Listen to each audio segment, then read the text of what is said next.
From the shimmer of light in the workshop, you felt safe to the broken glass. In the streets, reflecting her fright. Desperation can set the stage for acts of villainy, and heroes may need to confront their demons in more ways than one. For a choice to be made, you must overcome the binding and twining of souls upon. So strong that they just keep you going tall. Yes, you. What will you do when the call for action beckons you to choose? Yes, you. What will you be?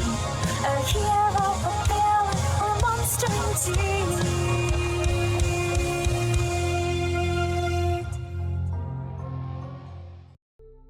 Good morning, afternoon, or evening, and welcome to Arcadia Fallen.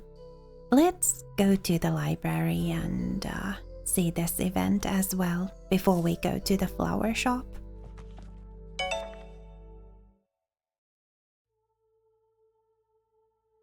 You find Victoria in the library looking at her orb of communication like it holds the answers to life's biggest questions. Careful, you might burn a hole. I wonder. If you stare at that thing with any more intensity, I fear it'll blow up in your hand. Why are you here?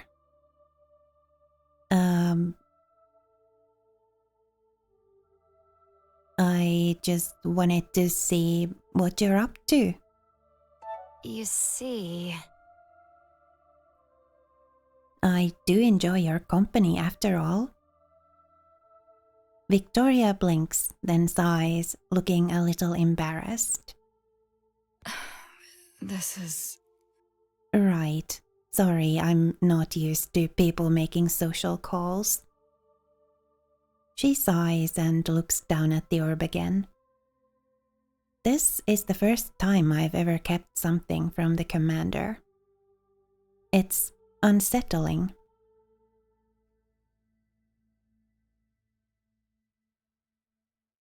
You're doing the right thing, though. Well... We need to use this moment to our advantage. Of course, I know that, and I stand by my decision, otherwise we wouldn't be standing here. She'll understand as well when we are successful. Look. I trust the commander fully. I owe everything to her. She took me in when I had nowhere else to go. Trained me and gave me a job, a purpose. I will always be indebted to her for that.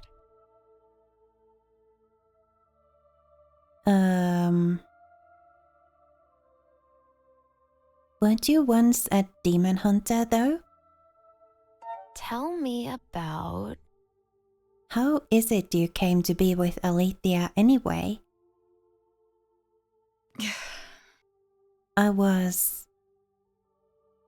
You continue to stare at her quizzically and finally she sighs. Look. I was recruited into the hunters at a young age.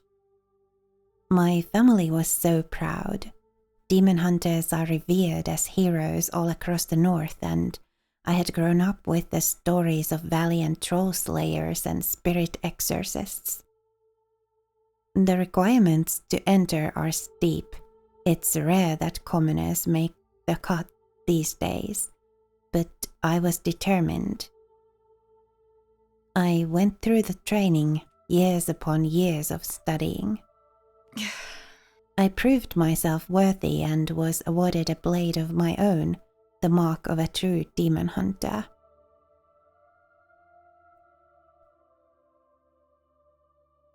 What happened? Huh? Victoria looks away with a huff, glaring at the wall. About that. I made a mistake. I ruined a mission by ignoring the rules, just like I am doing now. It was supposed to be our first real mission, to officially initiate us as hunters. Two of us were new recruits. We had completed our training together and were so excited to finally prove ourselves. But the demon we were tracking turned out to be a lot more powerful than the scouts had reported. We were losing and I was forced to make a choice. To save the civilians we were there to protect, or my fellow hunter, my friend. So, How does one even make such a choice? I mean, your friend, the fellow hunter. They had made the choice to put themselves in danger when they became a hunter, right? But the civilians, they were not given the choice to make. So I would have chosen to save the civilians because they hadn't chosen to put themselves into danger. Yeah, I'd save the strangers. Actually, No, this wasn't my reasoning at all. But, whatever, we'll go with it.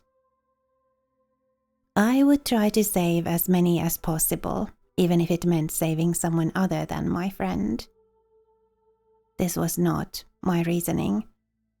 My reasoning was that the friend had chosen to put themselves into danger knowingly when they joined the demon hunters. And the civilians, well, they hadn't been given such a choice.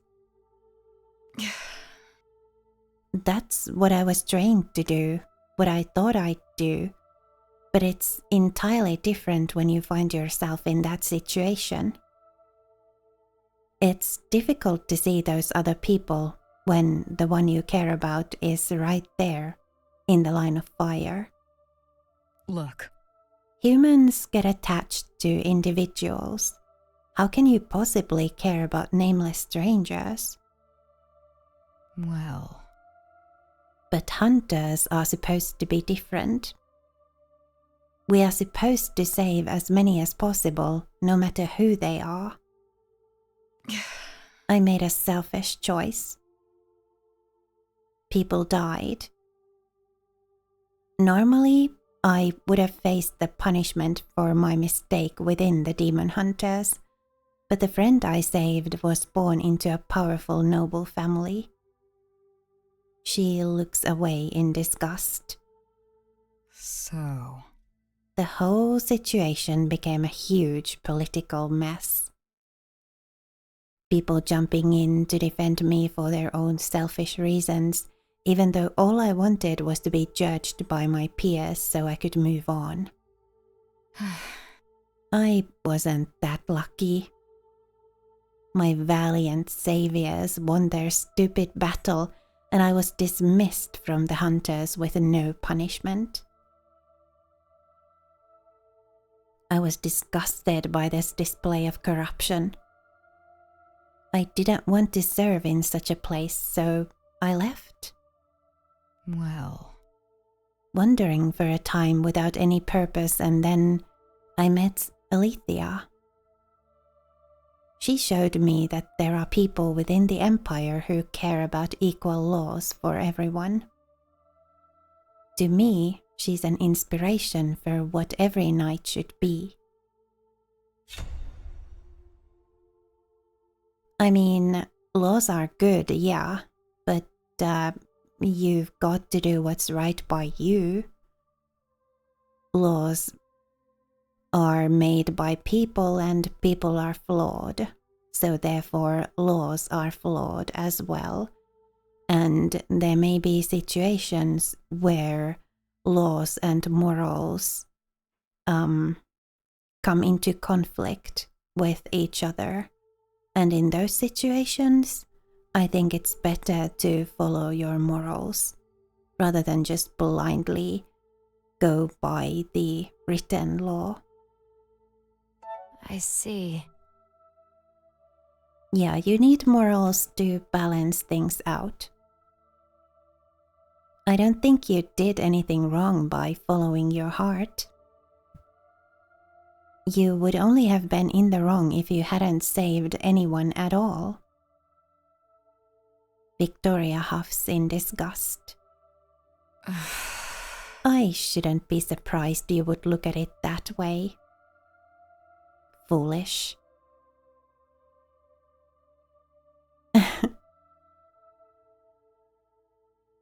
Well, I can live with that.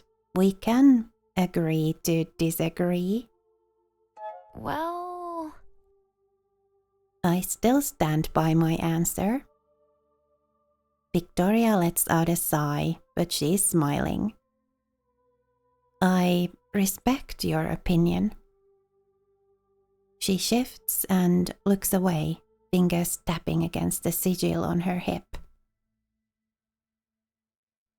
Anyway, now you know why the situation with the library disturbs me.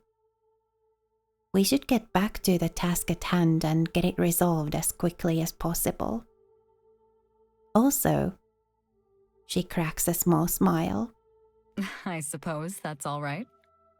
If you ever again intend to come to interrogate me about my past, at least bring refreshments.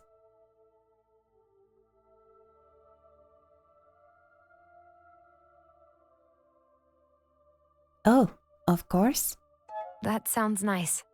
If it means you and I get to spend more time together like this, then I'll make it happen. Victoria chuckles and shakes her head. Okay then, I'll hold you to that. Now, let's get back to work. You leave the library.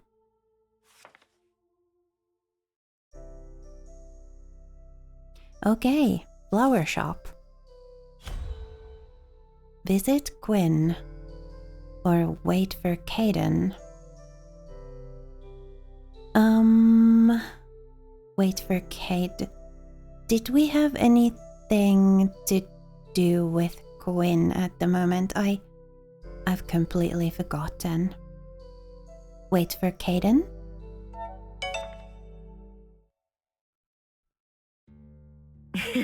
And then I told him, "Sir, that's not a rose." And he... You've spent the evening at Quinn's. You've all taken turns keeping an eye on the flower shop. Not that you're keeping much watch at the moment, as Quinn has brewed herbal tea and the two of you are busy sharing your best weird customer stories. And I was asking him, are you really sure? Because I couldn't come up with a polite way to break it to him that the plant smells like farts. And then the door to the back opens and the two of you turn to see Caden walking in, looking awfully tired. I've checked around the shop again, but there's no sign of either demons or Ronan.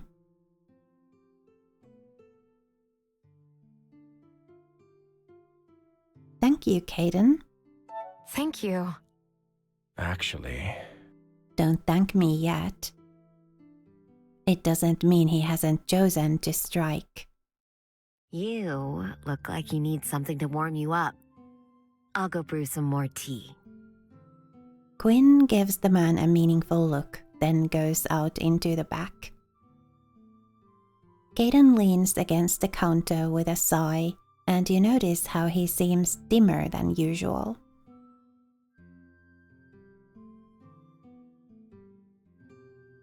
Are you okay? Are you okay? You look rather dim. I'm fine, or I will be in a moment. more of Goldner's men are prowling the streets. It's getting harder to stay out of sight.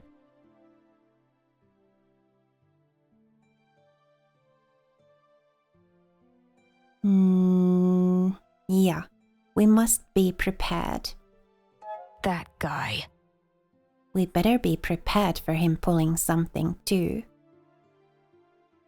I don't think he'll let this one go. I agree. Caden's eyes are fixed on the streets outside the window, but they seem unfocused somehow, like his mind is somewhere else.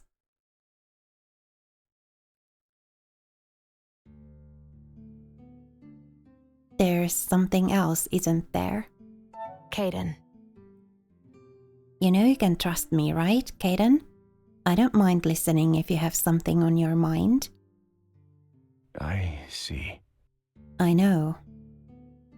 These are just pointless musings, though. You know, Seeing the library and hearing Michael's story, it got me thinking.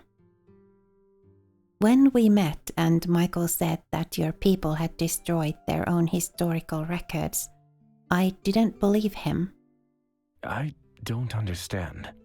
Such a thing would be unheard of in our society, yet I cannot deny the evidence when it's presented to me. I've never really given much thought to how precious my people's collection is.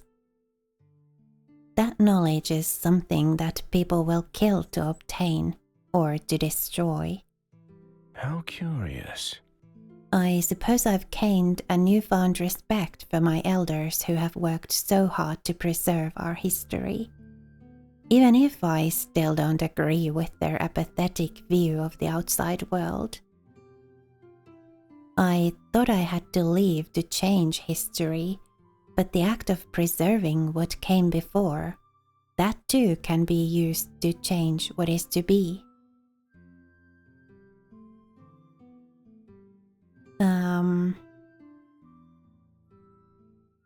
Yeah, you've grown. It sounds like this experience has given you some new perspective. Really? Perspective, huh? I have been thinking about what I will do once all of this is over. We're making a difference here. I am making a difference by being in this place. I'm nowhere near to making amends for what I've done, but perhaps, in time, I will be able to face my elders and tell them what I've discovered.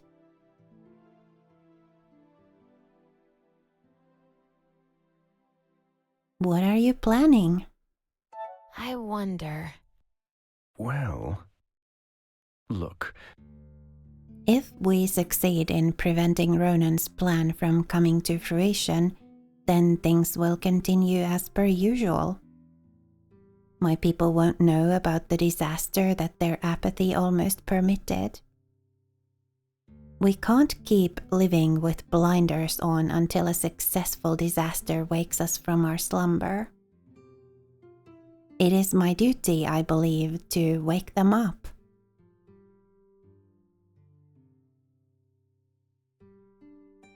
What do you want to do?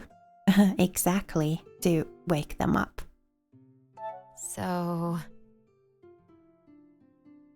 Now you're talking about duty again, but what is it that you want, Caden? how curious. What I want, huh? He looks at you and then quickly averts his gaze. What I want doesn't really matter.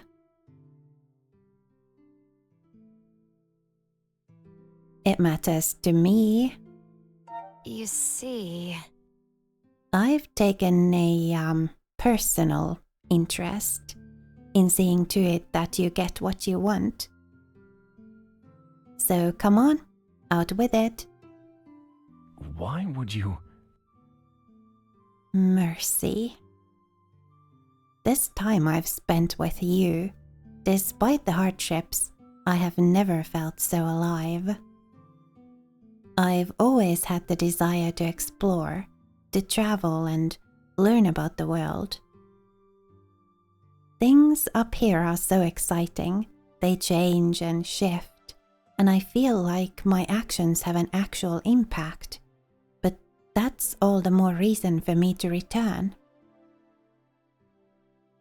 My people deserve to know this as well. What will happen if you return? I wonder. The elders are not going to be happy with me.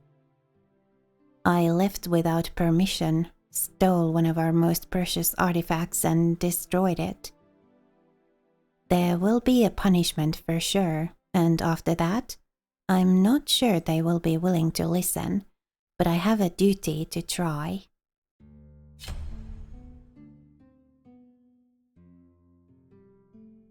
I mean, aren't these the same thing? You don't have to please them and do what you feel is right?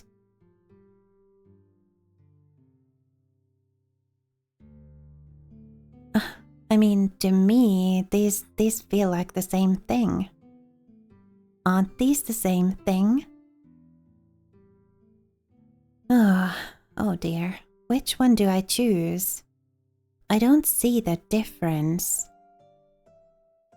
Is this me kind of trying to have an impact on his decision? And then this is me encouraging him to weigh all the options carefully and then decide for himself what he feels is right. I'm gonna say do what you feel is right. What's the difference between these two? Does this mean I'm encouraging him to follow that feeling of duty towards his people? And then does this mean I'm encouraging him to follow his passion for adventuring and exploring? I'd like him to have adventures with me.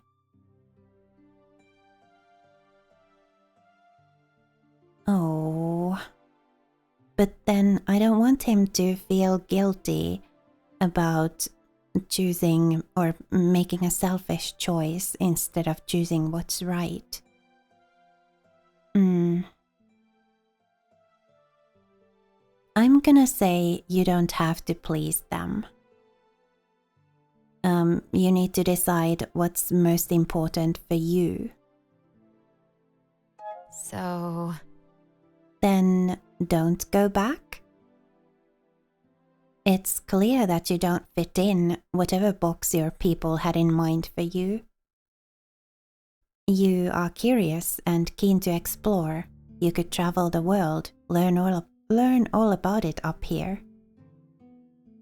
You deserve to be happy. You don't owe them your life. Just stay up here. Of course, I have thought about it. Running away from it all, spending my life wandering with... He glances at you, then looks away with a sigh. But that would mean turning my back on everything I know. I don't know if I could do that. I need to think about this.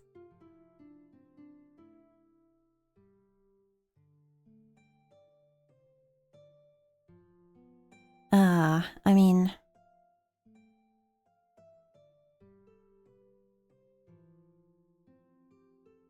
I would walk with you, and you do kind of know me, so... About that... I'd like for you to stay. I know it's selfish, but... You're interrupted as the door to the back suddenly opens and Quinn enters the room with a pot of tea. Ah, so that's how it is. I see you two have already gotten comfy. I'm glad. They smile and pour the brew, a sweet, earthy scent drifting up with the steam. By the way...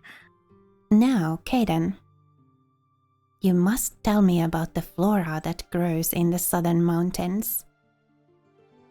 Caden's shoulders relax and he smiles back. What do you want to know? Hey, Caden, I've noticed your markings sometimes change color. Like the light becomes warmer somehow, especially when you're around our alchemist. Why is that? That's... Oh, they should be good. It's nothing, Mime.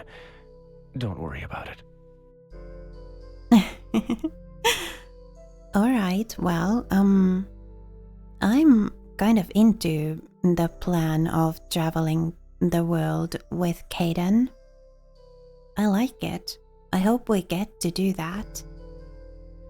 I guess, where is this? Is it in the flower shop or in the woods? This is probably in the flower shop, right? So I guess we're going there next, and then we'll probably see more of the story or something. But we'll do that in the next episode.